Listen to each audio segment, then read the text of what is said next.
Interesting यार, वो तो बड़ा इंटरेस्टिंग केस था।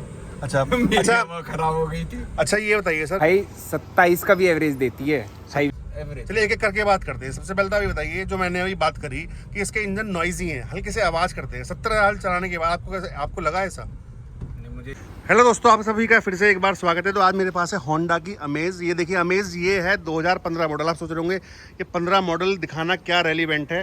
देखिए रेलिवेंट बिल्कुल है। जो लोग ऑप्शन तलाशते हैं सेकेंड हैंड मार्केट में अपने बारे में, अब हर किसी के बस का तो होता नहीं है 15 लाख 20 लाख रुपए लगाना। और ये खासियत क्या है, ये डीजल मॉडल है, 15 मॉडल है, लगभग 6-7 साल चल चुकी है। आप देखिए कितनी साफ गाड़ी है। अभी मैं इसके ओनर से मिलवाऊंगा आपको। तो ये किस तरह का इसका परफॉर्मेंस रहा, क्या रहा। यूपी 37 नंबर है। मैं इधर आया हुआ था किसी के फंक्शन में, तो यहाँ पे मेरे को परिचित मिले। मुझे काफ़ी लगा कि आपने इतनी गाड़ी मेंटेन कैसे की हुई है। तो इनसे भी बातचीत करते हैं इस गाड़ी के बारे में। पहले इस गाड़ी की थोड़ा बात कर लेते हैं। ये फर्स्ट जनरेशन होंडा अमेज है, काफ़ी चली भी। उस टाइम डिज़ायर आया करती थी। इसके कंपटीशन में एक होंडे की गाड़ी आया करती थी। और होंडा का ये इसमें सबसे बड़ी खासियत क्या थी, इसमें वही इंजन इसमें आया करता था जो होंडा सिटी में आया करता था। होंडा सिटी की जो पावर थी और इसकी पावर ऑलमोस्ट सेम थी।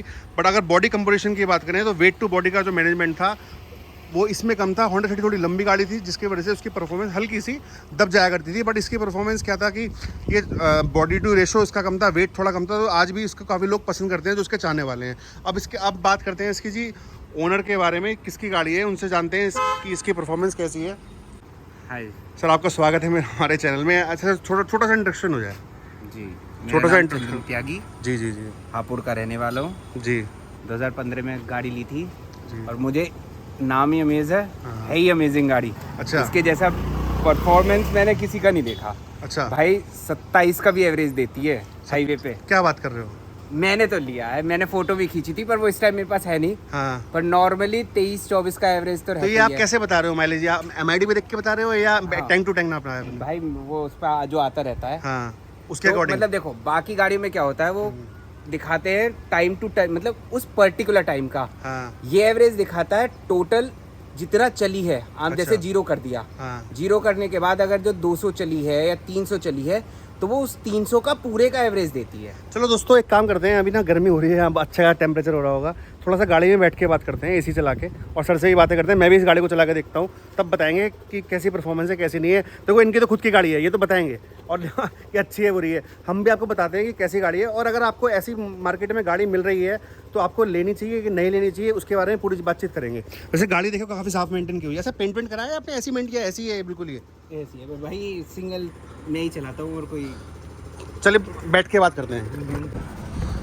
देखो दोस्तों, टेम्परेचर हो रहा है लगभग मेरे ख्याल से 44-45 के आसपास, और हम वीडियो बना रहे हैं आप लोगों के लिए। आपसे बस यही रिक्वेस्ट है कि अगर ये वीडियो ठीक लगे तो उसको लाइक कर दीजिएगा, चैनल को सब्सक्राइब भी कर सकते हैं, और कमेंट भी डाल सकते हैं कि अगर आपका कोई क्वेश्चन है इस गाड़ी के रिगार्डिंग में या किसी और चीज़ के रिगार्डिंग में आप क्वेश्चन है तो आप डाल सकते हैं। मेरे Instagram ID पे मेरे चैनल पे लिंक है, अगर कोई सवाल हो तो वहाँ पे भी आप क्वेश्चन कर सकते हैं। तो अमेज भी उस दौरान ये गाड़ी आई थी लगभग 2013-14 के आसपास लॉन्च हुई थी, और ये 15 का मॉडल है।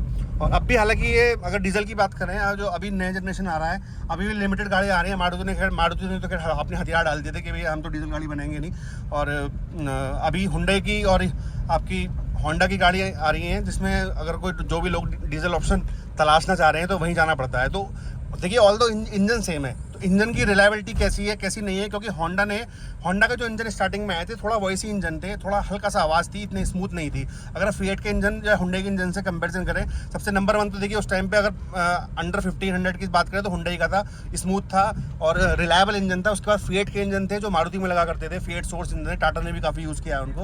और टाटा के इंजन आज आ रहे हैं, ऑल्दो टाटा ने भी काफ़ी इंप्रूव किया है, बट उसके इंजन भी कहीं ना कहीं नॉइजी हैं। तो अब ये देखिए 7 साल इस गाड़ी को हो चुके हैं। तो सर ये बताइए, गाड़ी चला कितने चुके हैं आप? 70,000 चला चुके हैं। 70,000 में आप ये बताइए कैसा परफॉर्मेंस रही है आपकी इसकी, कैसे आप? बेहतरीन, बहुत बेहतरीन in terms of service, in terms of reliability, in terms of mileage. Average चलिए एक एक करके बात करते हैं। सबसे पहले तो अभी बताइए, जो मैंने अभी बात करी कि इसके इंजन नॉइजी हैं, हल्के से आवाज़ करते हैं, 17,000 चलाने के बाद आपको लगा ऐसा? नहीं, मुझे नहीं लगा भाई, आपको नहीं लगा? बिल्कुल नहीं लगा। आपको नॉर्मल लगती है? मुझे तो नॉर्मल लगता है। मेरे पास इससे पहले इंडिका थी, वो ज्यादा नॉइजी। अच्छा इंडिका चलाई है आपने? इंडिगो। अच्छा सॉरी, इंडिगो। हाँ, इंडिगो सारी थी मेरे पास। हाँ। वो बहुत नॉइजी थी, ये तो बिल्कुल भी नॉइजी नहीं है। नहीं देखिए, मैं भी गाड़ी चला रहा हूँ, अगर देखो 70,000 चलाने के बाद ऐसे कुछ खास तो आवाज़ वैसे मुझे लग नहीं रहा। देखिए डीजल इंजन थोड़े से हल्के से नॉइजी हल्के से होते ही हैं, अगर इन टर्म्स ऑफ पेट्रोल से कंपैरिजन करो तो थोड़े से होते माइलेज कितना निकाल देती है? हैं भाई। नॉर्मली 23-24 के बीच में रहता है, 22 और 24 के बीच में। 22 और 24 में 22, मतलब 24। मिक्स हाईवे और लोकल सब? देखो जब लोकल में ज्यादा चलता हूँ तो 20, हाँ। तब 20 का रहता है, 19-20 का। अच्छा। और जब मैं हाईवे पे चलता हूँ तो 22 से 24, कई बार तो मैंने 27 तक भी देखा है। 27 तक का माइलेज निकाला है? मतलब 26.5 तक का निकाला है इसने। अच्छा। मैं हरिद्वार ऋषिकेश गया था, हाँ। तो हाईवे पे ही रहा था, तो 26 का, अच्छा। 26.5 ऐसे दिया था। अच्छा, और इसमें अच्छाइयाँ कमियाँ कुछ आप बता रहे थे अभी कुछ? देखो कमी सिर्फ इसमें एक है, हम्म। थोड़ा सा ये जो है, ये चीज है। अच्छा, ये ब्लाइंड स्पॉट बनाता है क्या? ब्लाइंड स्पॉट कभी कभी बनता है। अच्छा, जब आप काट रहे हैं तो जो सामने से काट आदमी आ रहा है तो वो आपको दिखता सिर्फ नहीं यही होगा? कमी है, बाकी और कोई कमी नहीं। मेरे गाड़ी के सामने एक लेडी आके लेट गई कि मेरे कब? चोट लग गई। कब? वो आके वो और उसकी लड़की बैठ गए हाँ। और वो कहने लगे कि पैसे दो, अच्छा। इतने पैसे चाहिए, उतने चाहिए, और अगर हाँ। जो पैसे नहीं दोगे तो मैं चिल्ला रही हूँ हाँ। और पुलिस वालों को बुला रही हूँ। अच्छा। तो फिर मैंने भी क्या करा, मैं जो है बहुत तेज लेके हॉस्पिटल के सामने ले गया कि और उन्हें जो है एडमिट करवा दिया। हाँ, तो मतलब लक्की मानते हो आप उसको हिसाब से? यार हाँ, गाड़ी मेरी लकी है ये। अच्छा अच्छा। अच्छा, ये बताओ सर, आपने ये बाहर से इतनी साफ सुथरी करा रखी है, मतलब तो ये क्या कुछ रीपेंट कराई थी या मेंटेन रखते हो आप?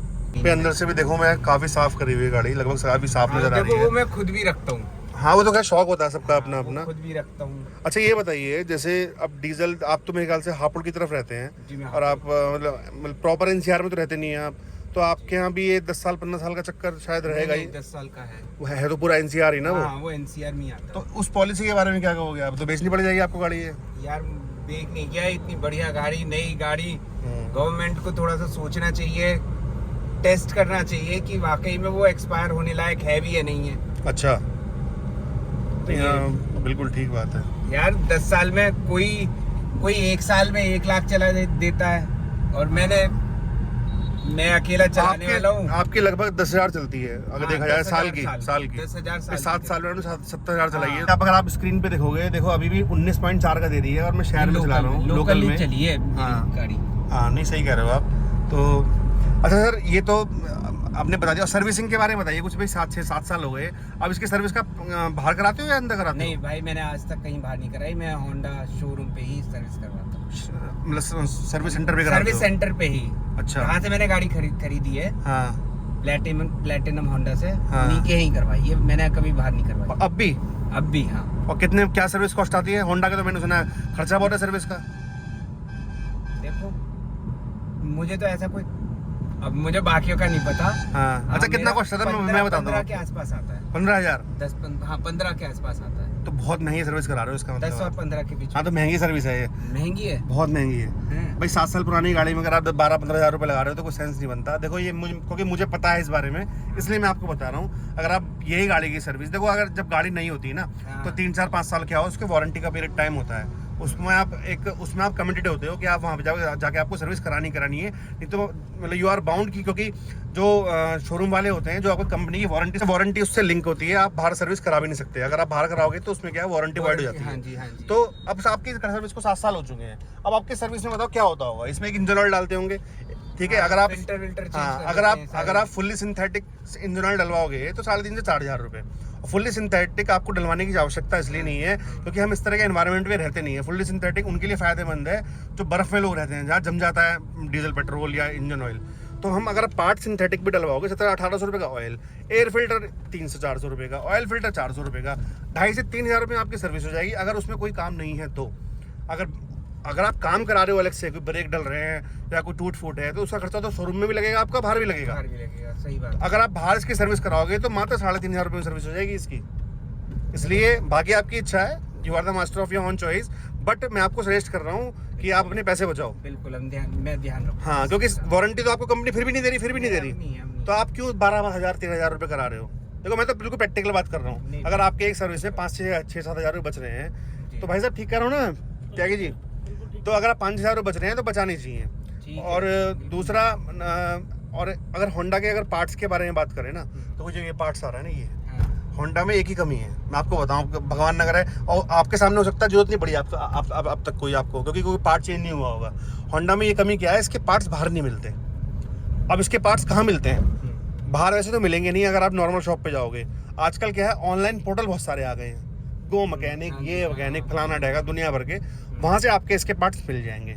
बट वहाँ आपके इसके पार्ट डबल रेट में मिलते हैं, ये इसकी कमी है। मान लो मारुति की, टोयोटा की या आपकी टाटा की जो 100 रुपये की चीज़ आ रही है ना, वो इस होंडा में 300 रुपये की मिलेगी आपको, ये दिक्कत है। हाँ, पार्ट्स इसके महंगे। परफॉर्मेंस में कोई दिक्कत नहीं है, स्मूथनेस में कोई दिक्कत नहीं है, माइलेज में आपको भरपूर मिलेगा।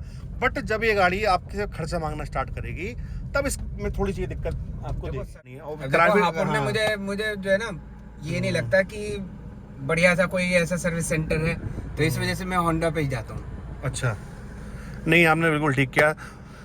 तो मेरे ख्याल से दोस्तों ये था एक छोटा सा एक होंडा अमेज का एक ओनरशिप रिव्यू। मेरे ख्याल से आपको काम आएगा। अगर आप प्लान कर रहे हो, होंडा अमेज आपके इर्द गिर्द आपके जानकार कोई ले रहा है आपको, सबसे पहले तो मैं आपको रिक्वेस्ट करूंगा कि आप अपनी गाड़ी किसी मैकेनिक को दिखा लें इर्द गिर्द जो भी है। और इस तरह का इसका एक्सपीरियंस है, जो मुझे नॉलेज थी वो मैंने शेयर कर दी। हो सकता है मैं गलत भी हूँ, अब सबका अपना डिफरेंस एक्सपीरियंस हो सकता है। तो रिव्यू कैसा लगा होगा बताइएगा। सर का बहुत बहुत धन्यवाद, इन्होंने टाइम दिया। और अच्छा लगे तो लाइक कीजिएगा, सब्सक्राइब कीजिएगा। बहुत बहुत धन्यवाद। Thank you sir, thank you ji, धन्यवाद।